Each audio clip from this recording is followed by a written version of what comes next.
Hello friends. आज हम लोक भारती हिंदी कक्षा 10वीं चौथी कविता मन इसका अभ्यास करने वाले हैं। ये जो मन कविता है उसके कवि हैं विकास परिहार जी। विकास परिहार जी ने इस कविता में जो नई विधा है, विधा यानी टाइप्स प्रकार, जो नवी कविता की विधा है हाइकू, जो जापान में प्रचलित है, उसे आपके सामने पेश किया है। इस हाइकू कविता में छोटे छोटे 3-3 पंक्तियों की रचना होती है और इसी में आपके जीवन का अर्थ लिखा होता है। इन छोटी छोटी घटनाओं में पंक्ति द्वारा एक एक घटना उन्होंने बद्ध की है और इस घटना से सीमित शब्दों में जीवन का अर्थ आपके सामने प्रस्तुत किया है। तो एक एक पंक्ति द्वारा हम इस अर्थ को समझेंगे। हम कविता की शुरुआत करते हैं। घना अंधेरा, चमकता प्रकाश और अधिक। बच्चों, जीवन में हमारे सुख और दुख आते ही रहते हैं। यहाँ घना अंधेरा आपको जीवन के उस दुख के दौर के बारे में बताता है जहाँ अंधेरा तो बहुत था, लेकिन फिर हम उठे, हमने उस अंधेरे को बदलना चाहा, हमने चमकता प्रकाश हमारे जीवन में लाना चाहा और जितनी ज़्यादा कठिनाई आपके जीवन में आएगी, आप उतने ही ज़्यादा उस पर विजय पाने के लिए जो प्रकाश है, जो सूरज का अनमोल प्रकाश है, वो आपके जीवन में आप लाना चाहोगे। तो अधिक से अधिक प्रकाशमान बनो, घने अंधेरे को मिटा दो। करते जाओ, पाने की मत सोचो, जीवन सारा। कवि इस पंक्ति द्वारा कहते हैं कि हमें कर्म करते जाना है, हमें उसके फल की अपेक्षा नहीं करनी है। यही गीता सार हमें हमारे जो परम ग्रंथ है उसमें भी दिया है कि आपको सिर्फ कर्म करना है। फल जो भी आपके कर्म का होगा वो पुण्य फल आपको हमेशा से ही मिलेगा। यदि आप पहले ही फल पाने के लिए सोचते हैं तो आपके कर्म में वो फर्क, वो बात बीच में आएगी। इसके लिए मनुष्य प्राणी को हमेशा करते जाना है और उसे वह कर्म करते समय पाने की अभिलाषा नहीं रखनी है।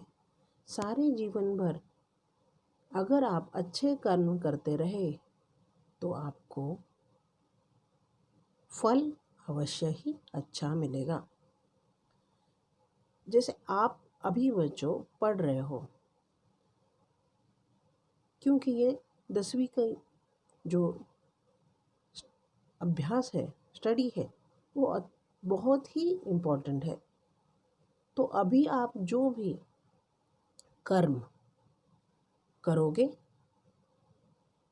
अगर अच्छा आपका अभ्यास रहा तो आपको फल की चिंता नहीं करनी चाहिए। आगे कवि कहते हैं, जीवन नैया मझधार में डोले, संभाले कौन।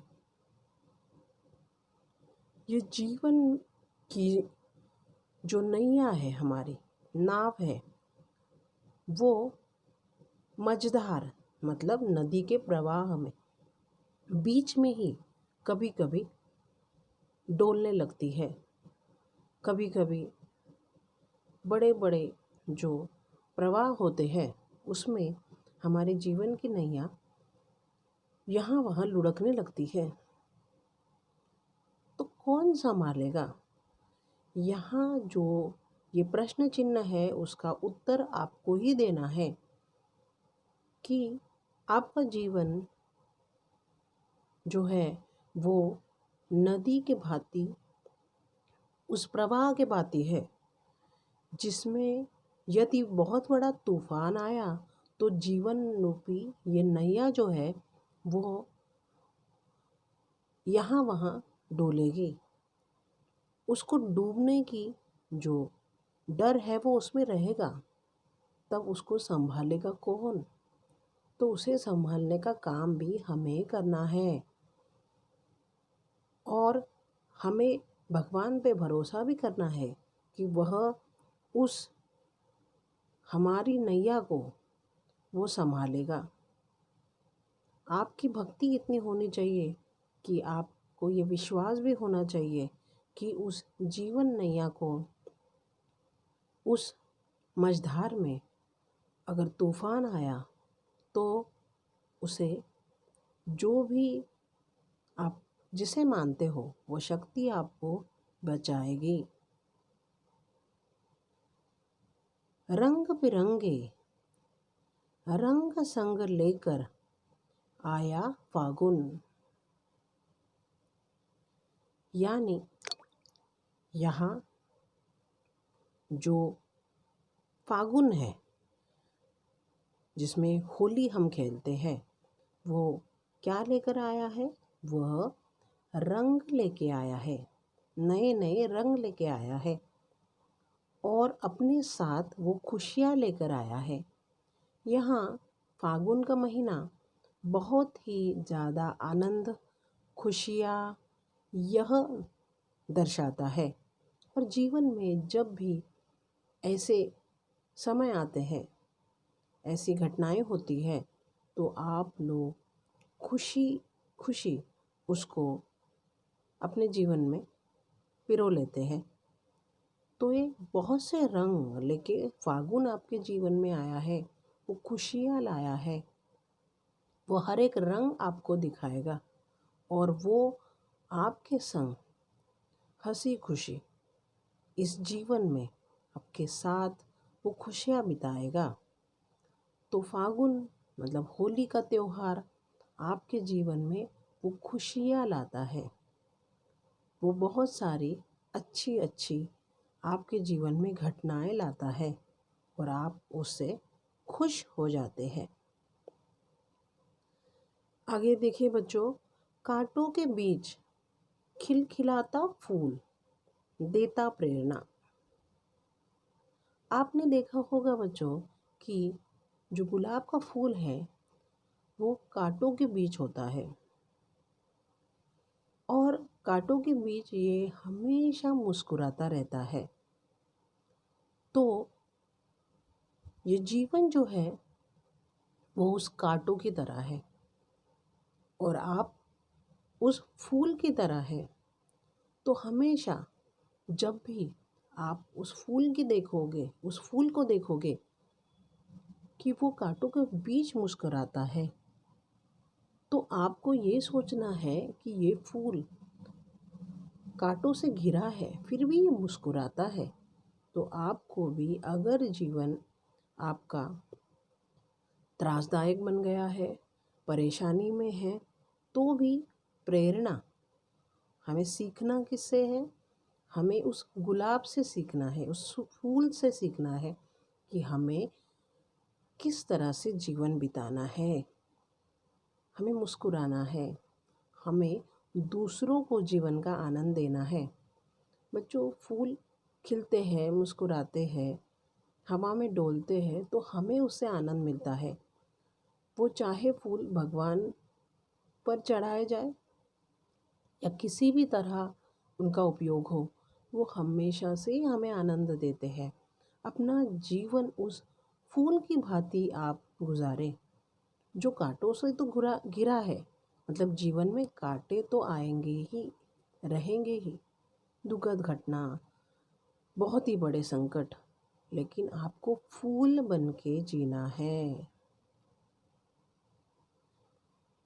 आगे बच्चों वो लिखते हैं, भीतरी कुंठा आँख के द्वार से आई बाहर। जो हमारे जीवन में, हमारे शरीर के अंदर जो कुंठा है, जो दुख है, जो दर्द है, वो कभी कभी हमारे आँखों के द्वारा अश्रु के रूप में बाहर आते हैं। मतलब आप लाख चाहो कि आपको आपका दुख नहीं बताना है, फिर भी जब आपकी आंखें रो देती है तो यह समझ में आता है कि वो दुख जो आपके भीतर था, अंदर आपने दबा के रखा था, वो अश्रु के माध्यम से आँखों के द्वारा बह गया। और कभी कभी ये बात अच्छी है बच्चों कि आप भीतर ही भीतर कुंठा से, उस वेदना से अगर अंदर ही अंदर रोने लगे तो यह बात ठीक नहीं है। आपका जी जो है, मन जो है, वो हल्का नहीं होगा। जब आप थोड़ा सा रो लोगे तो आपको थोड़ा अच्छा महसूस होगा, हल्का महसूस होगा। और यह मनुष्य प्राणी का सबसे बड़ा एक, भगवान ने हमें एक अच्छी सी भेंट दी है कि जब भी थोड़ा सा रो लो तो हमें अच्छा लगता है। तो हमेशा से ही आप निडर बनो, दिखाओ कि आपको डर नहीं लगता, लेकिन कभी कभी वो दुख आंखों द्वारा बाहर आ ही जाता है। आगे बच्चों वो लिखते हैं, खारे जल से धुल गए विषाद मन पावन। खारा जल, कभी आपने आपके अश्रु का स्वाद लिया होगा तो वो स्वाद में खारा होता है। मतलब यहाँ खारे जल का मतलब आपके आंसू, अनमोल अश्रु है। धुल गए विषाद, जो भी उदासी है, विषाद है, मन में जो भी आपके दुख है वह बह जाएगा, निकल जाएगा और आपका मन पावन हो जाएगा, पवित्र हो जाएगा। बच्चों, कभी कभी हमें यह लगता है कि हमसे कुछ गलती हो गई है और हमें उसका बहुत दुख भी लगता है, पश्चाताप भी हो रहा है, लेकिन आप कभी उसे बोल नहीं पाते हो। तो उसको अपने जिह्वा पे लाओ, कह दो जो आपको कहना है, माफ़ी मांग लो या पश्चाताप कर लो।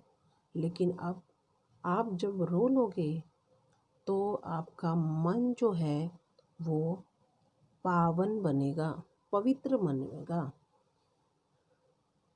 यह जो भगवान की देन है कि जब भी आप रो लेते हैं तो आपका मन पावन बनता है। अगर आपने कुछ गलती की है, गलती से कुछ छोटे पाप आपसे हुए हैं तो वो हमारे धुल जाते हैं। आगे विकास जी कहते हैं, मृत्यु को जीना जीवन विष पीना है जिजीविषा। मृत्यु को जीना। बच्चों, हमारा जीवन जो है, हम जो जीते हैं, वह मृत्यु की राह देख के जीना है। हम हमेशा मृत्यु की राह देखते हैं, हमें डर है उस बात का।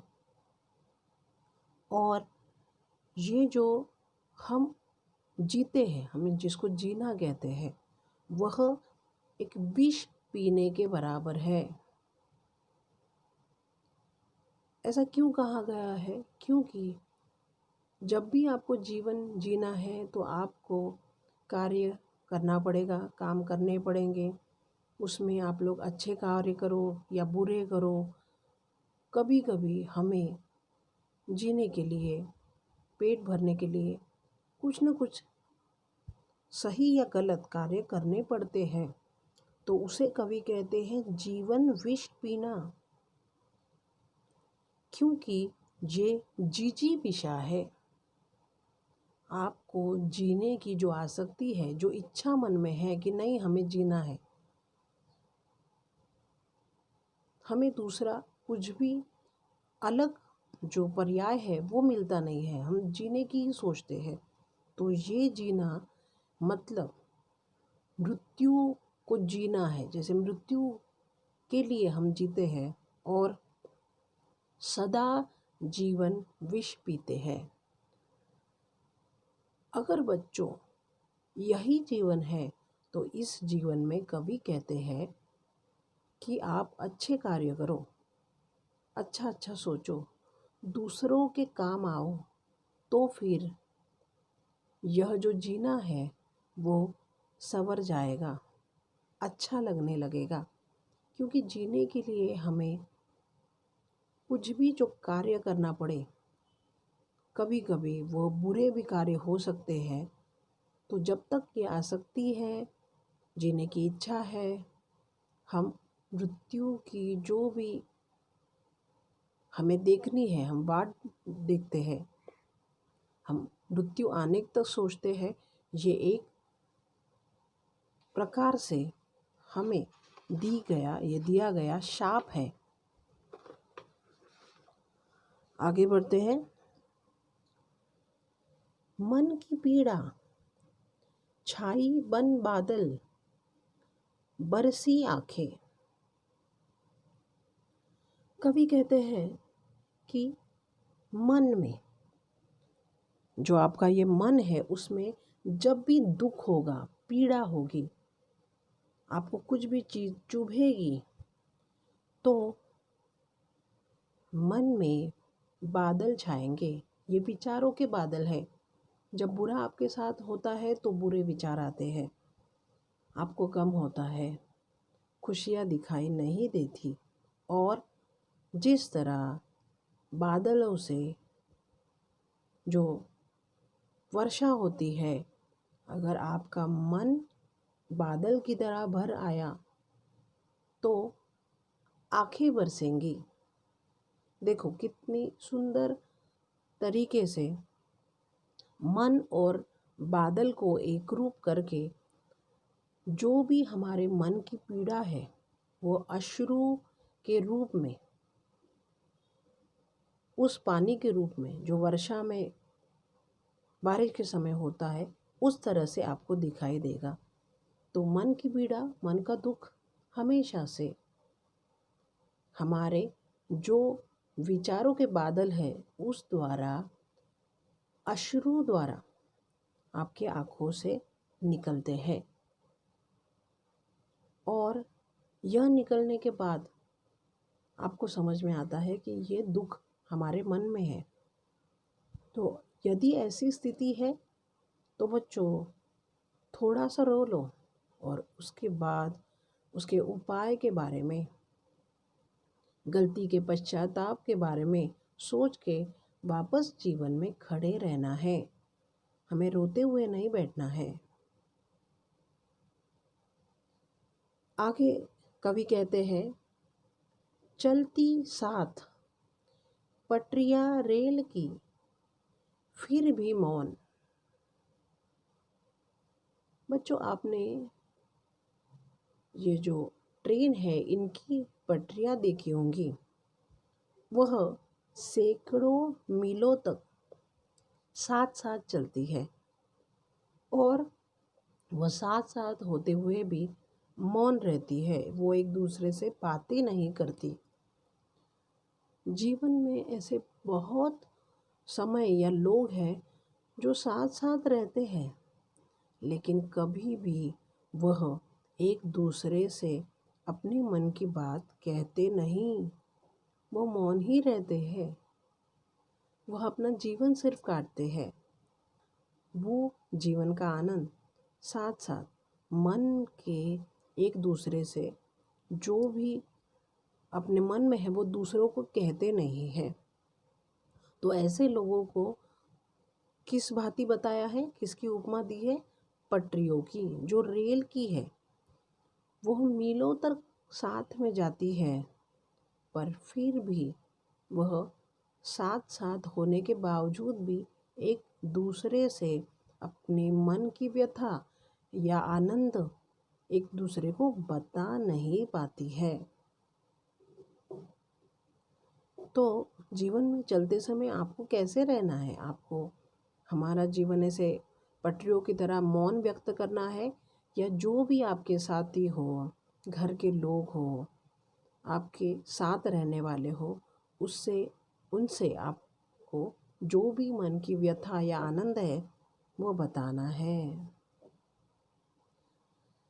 सितारे छिपे बादलों की ओट में, सूना आकाश।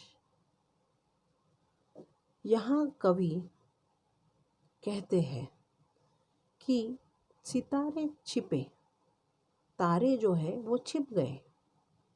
कहाँ? तो जब अपनी आकाश में जो तारे होते हैं वो बादलों की आड़ में, ओट में, आड़ में वो छुप जाते हैं और आकाश सूना दिखाई देता है। ये जो नभ है, गगन है, वो हमें सूना दिखाई देता है। तो सितारे तो आकाश में है ही, वो तो नभ में है ही, लेकिन बादल आने की वजह से वह आपको दिखाई नहीं दे रहे।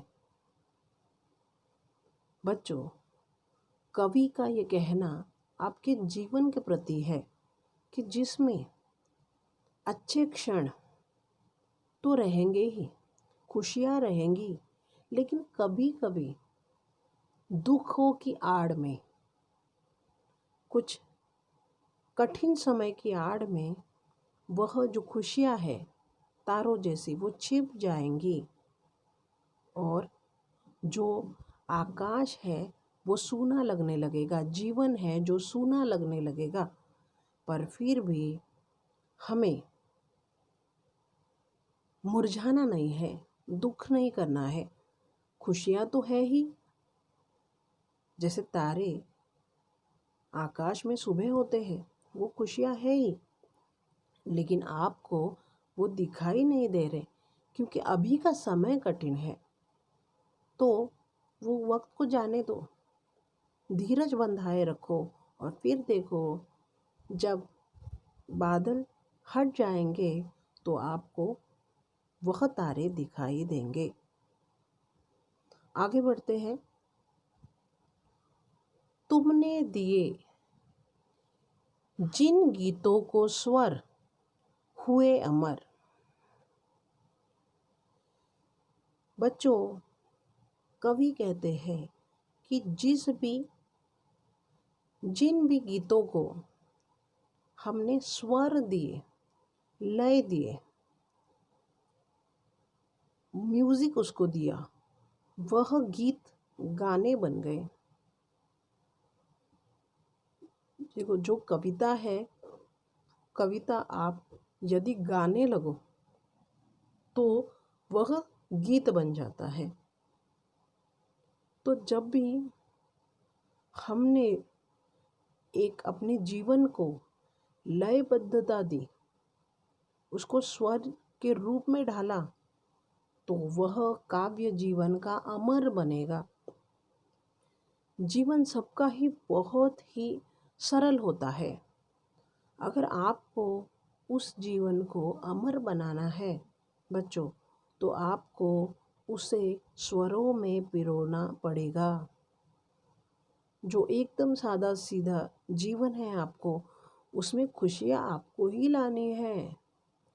और जिस भी आपके जीवन या जीवन की घटनाएं, उसको आपने स्वर दे दिए, खुशियों में पिरो लिया, उसे एक अच्छे से उसको स्वर या लय में उसको बांध दिया, तो वो जीवन अमर रहेगा ही। बच्चों, जो भी बड़े व्यक्ति हैं, आपके आइडियल जो भी लोग हैं, हीरोज़ हैं, उनका सबका जीवन बहुत ही सादा सरल रहा होगा। पर जब तक कि उन्होंने उसे स्वर और लय में बांधने की नहीं सोची, अच्छे से उसे नहीं जीने के सोचा, वह अमर नहीं हुए।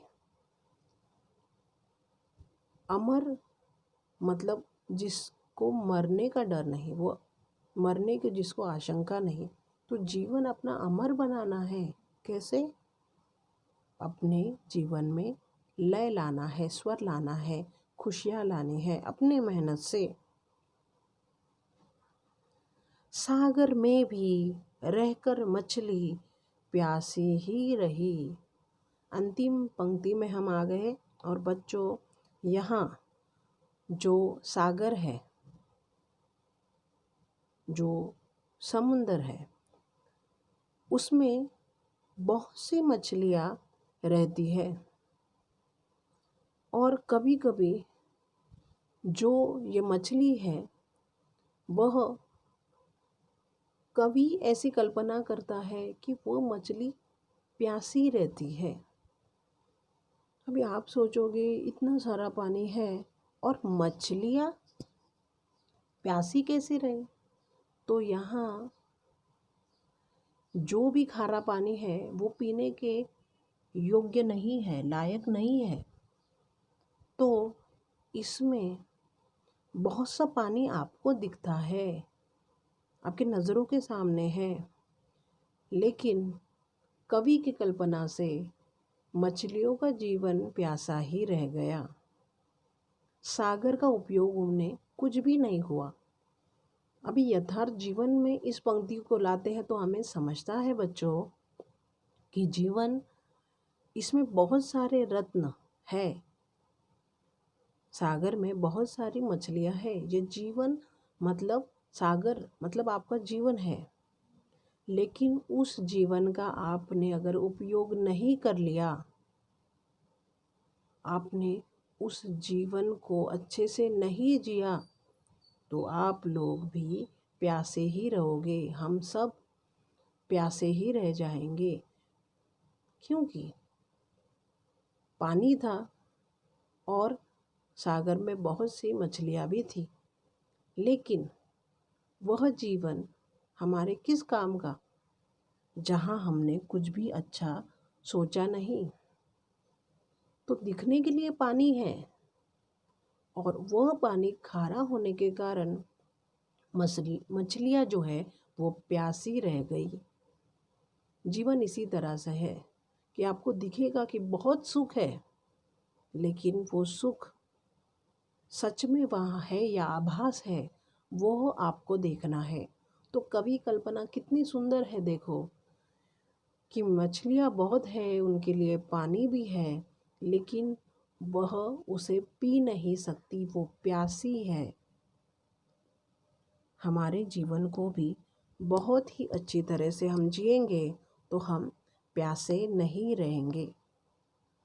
तो बच्चों, आज अपने जो नई कविता सीखी, उसमें विधा जो हाइकू ये भी हमने नया सीखा, और गहन अर्थ से ये कविता विकास जी आपके सामने प्रस्तुत करके जीवन का अर्थ हमें बताते हैं। नमस्कार।